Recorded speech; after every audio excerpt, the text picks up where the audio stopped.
बरं आता तुम्ही हे मी बघतोय तर हे नेमकं काय करताय बरं आता? हे आपलं कोण असं तार वगैरे जे कटिंग असते ते भंगारमध्ये मिळतो आम्हाला. हा. आम्ही ते तांब जमा करतो. तो वायर जमा करून 1-2 महिने 3 महिन्याला 1 किलो 2 किलो वायर जमा झाला आम्ही जाळतो. त्याचं तार काढून आम्ही विकून आमचं परपंचाला चालू. बर, म्हणजे आता ही तार म्हणजे लोखंडामध्ये जमा होत असेल? नाही नाही, तांब्यामध्ये जातो. तांब्यामध्ये जमा होते. बर.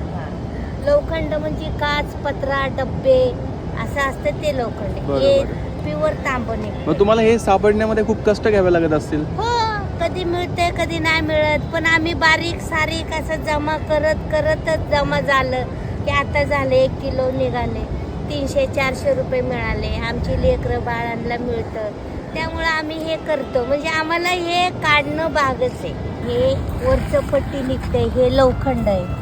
याच्या आतमध्ये जे आहे हे तांब आहे. हे असं बिघडलेलं मोटर वगैरे जे असते ह्याच्यातनं निघते. आता हे पितळ आहे. हे आता पितळ म्हणजे पितळमध्ये जातं. आता याला तुम्ही थंड कसं करणार आता?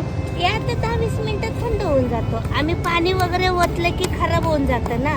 बरोबर, मग त्याला फक्त साईडने थोडंसं थंड व्हायला ठेवून द्यायचं. बर. थोडा वेळ ठेवलं की थंड होऊन जाते.